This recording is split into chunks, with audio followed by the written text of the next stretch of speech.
There's a strange feeling some people experience, a sense that this existence is their final round, as if they've seen it all before and are on the verge of transcending to something greater. What if reincarnation isn't just an endless loop, but a system with an exit? Some souls might be experiencing their final human embodiment, reaching the culmination of countless lifetimes before breaking free from the cycle of rebirth. Edgar Cayce, often called the sleeping prophet, dedicated his life to understanding these spiritual transitions. Through thousands of recorded readings in trance states, Cayce described reincarnation not as punishment, but as opportunity, each life offering new chances for soul growth, until eventually certain souls complete their earthly lessons. But how would you recognize if you're one of these souls? The signs are subtle yet profound. Many spiritual traditions suggest that consciousness undergoes repeated births and deaths until achieving a certain level of awareness. Interestingly, modern quantum physics has begun to support aspects of this ancient wisdom. If time isn't linear and consciousness transcends physical limitations, then reincarnation might not be sequential, but simultaneous, all lives happening at once from different perspectives. Cayce's readings frequently emphasize this non-linear nature of soul progression. He suggested that souls don't simply advance forward, but eventually step outside the illusion of time altogether. The signs of a last life soul, therefore, might not indicate traditional spiritual advancement, but rather an awakening to the constructed nature of reality itself. The first sign that you may be completing your final cycle is feeling like a stranger in the human experience. Despite fully engaging with life, forming relationships, pursuing goals, participating in society, something within you remains separate from it all. You can immerse yourself in daily routines, yet it feels as though you're observing from a slight distance, like an actor playing a role that doesn't quite fit.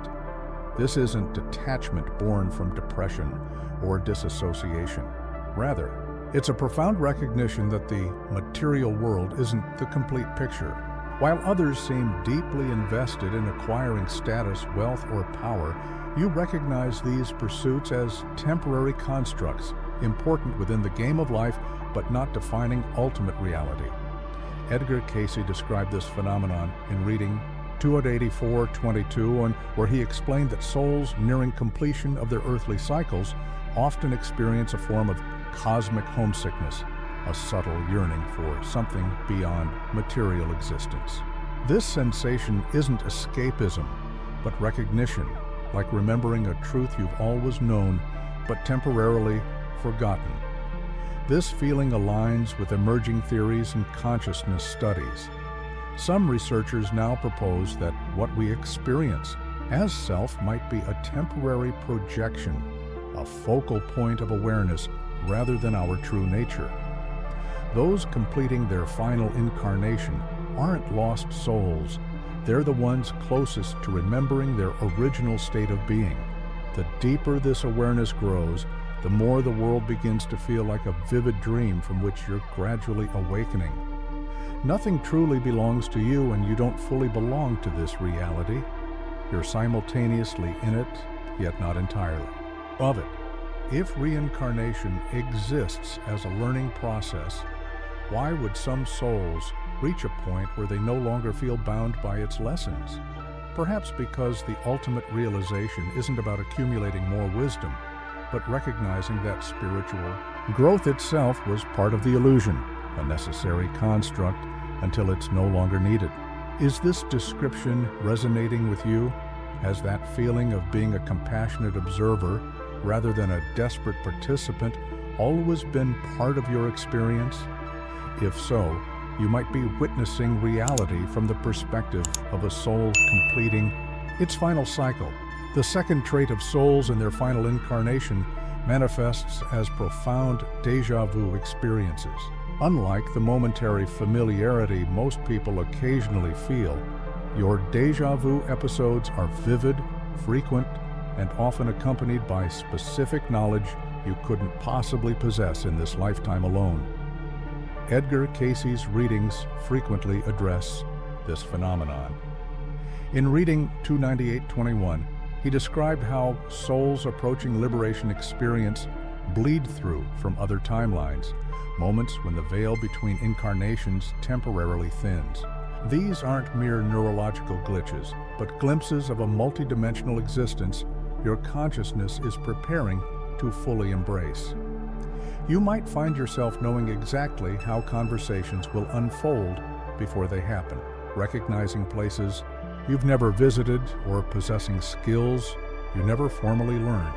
This cross-timeline awareness occurs because the barriers between your various incarnations are beginning to dissolve.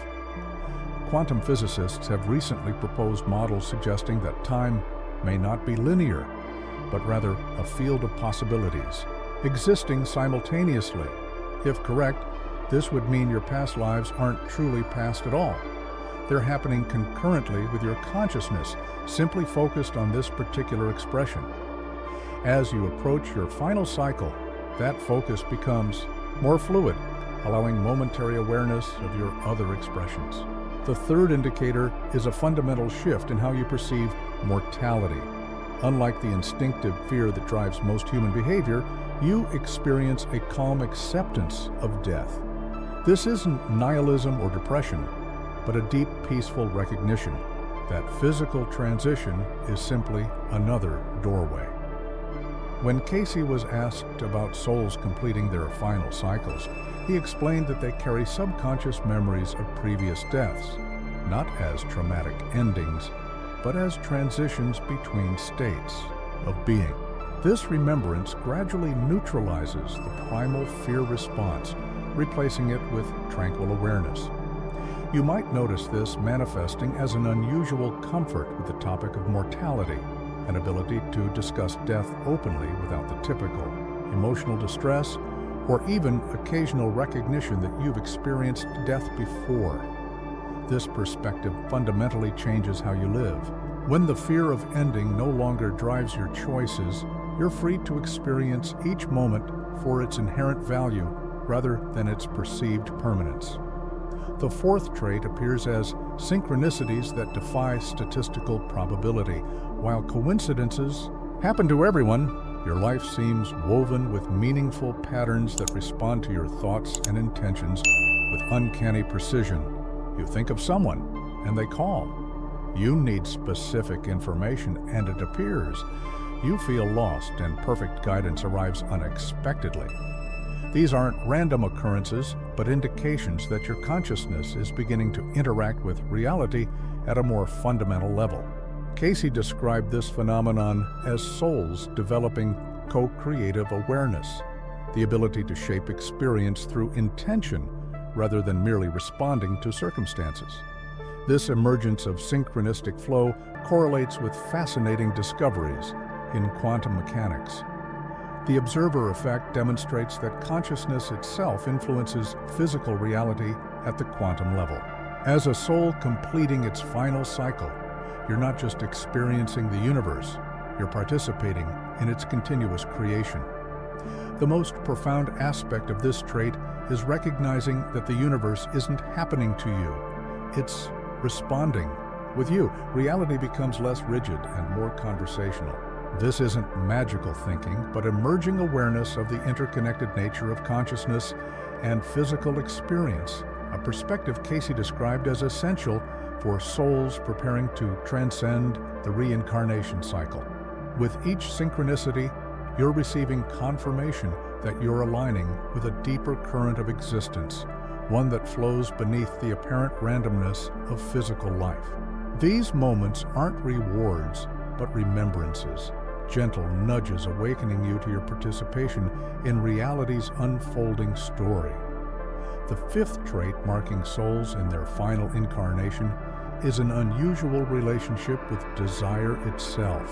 While most people are driven by perpetual longing, always seeking more wealth, achievement, validation, or love, you experience a profound sense of completion. This isn't apathy or resignation, but a serene recognition that external pursuits, cannot provide what you already possess within. You've likely noticed this manifesting as a natural falling away of ambition without effort or resistance. Goals may still arise, but they emerge organically rather than from a sense of lack. You pursue them with presence rather than desperate attachment to outcomes. This shift often puzzles those around you who may perceive it as lack of drive when, in reality, it represents profound spiritual maturity. Edgar Cayce addressed this state in reading 182:41, describing how souls completing their earthly cycles experience a natural dissolution of karmic bindings. According to Cayce, the reincarnation cycle continues primarily through attachment, desires, aversions, and unresolved experiences, creating energetic bonds that draw consciousness back into physical expression. As these attachments naturally dissolve, so does the compelling force of reincarnation itself. This completion doesn't mean your life lacks purpose. Quite the opposite.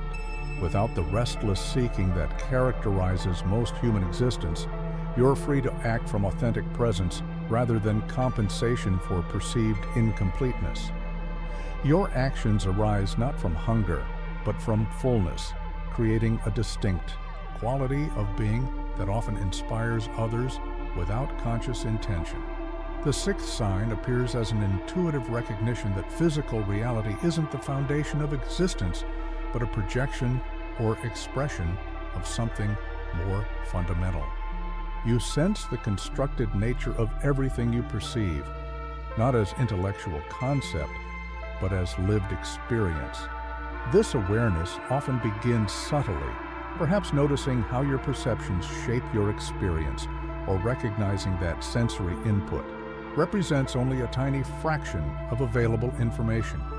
The solid world gradually reveals itself as energy in constant flux, interpreted through the limited filters of human sensory apparatus.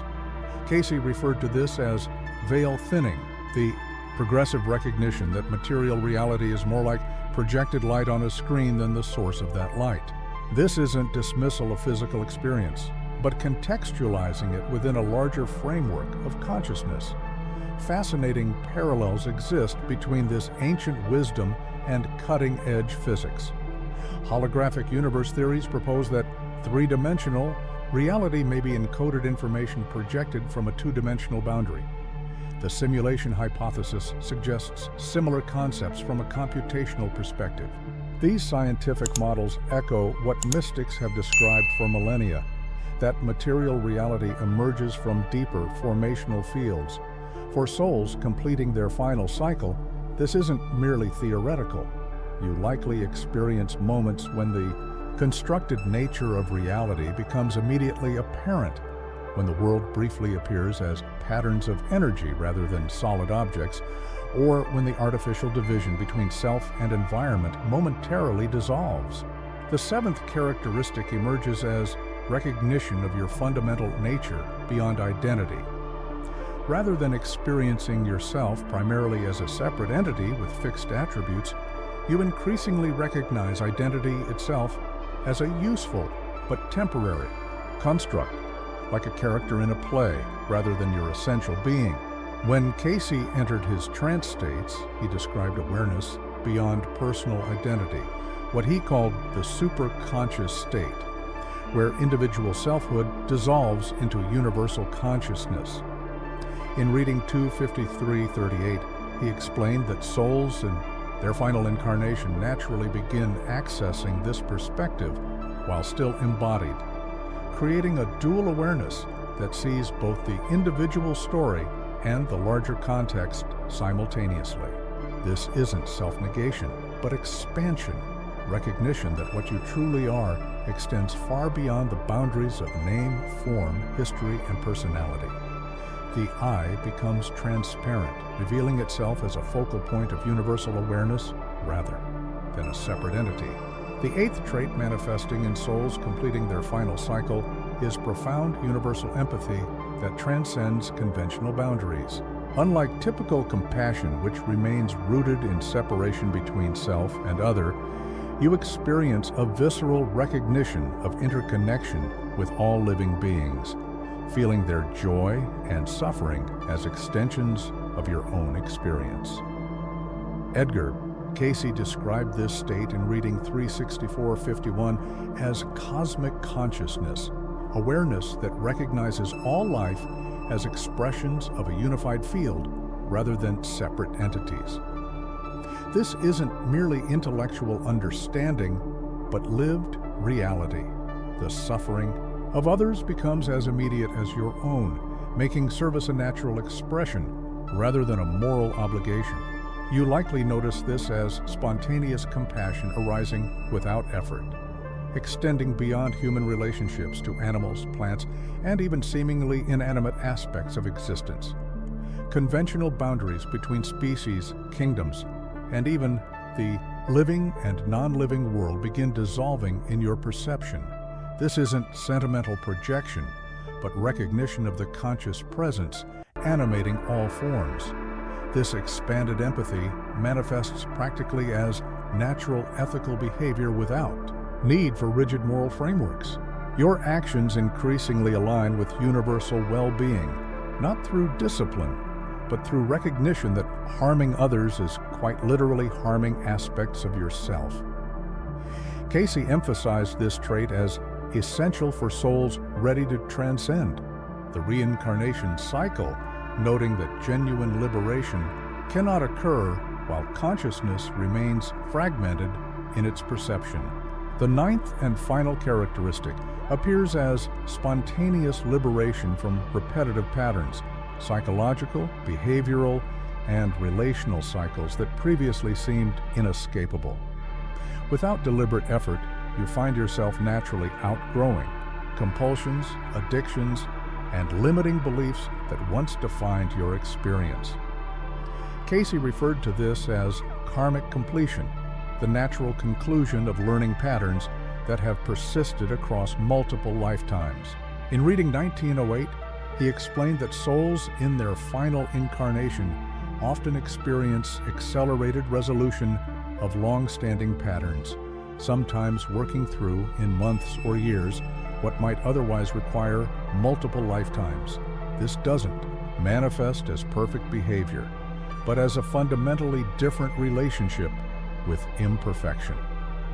Rather than remaining trapped in repetitive struggles, you move through challenges with increasing fluidity, extracting their essence without becoming entangled in their drama. Learning occurs with remarkable efficiency without the stubborn resistance that characterized earlier developmental stages.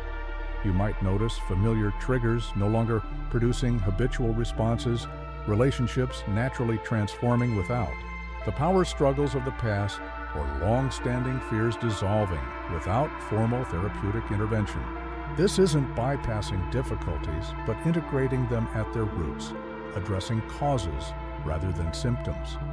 As these 9 traits converge in your experience, a profound integration begins occurring, not as dramatic transformation, but as gentle remembrance of what you've always been beneath the accumulated layers of conditioning.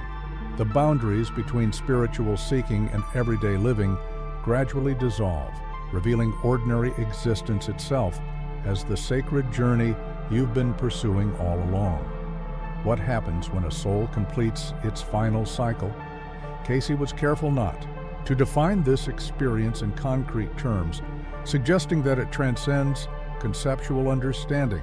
He described it not as disappearance, but expansion, consciousness returning to its original unlimited state while retaining the wisdom garnered through its embodied journey.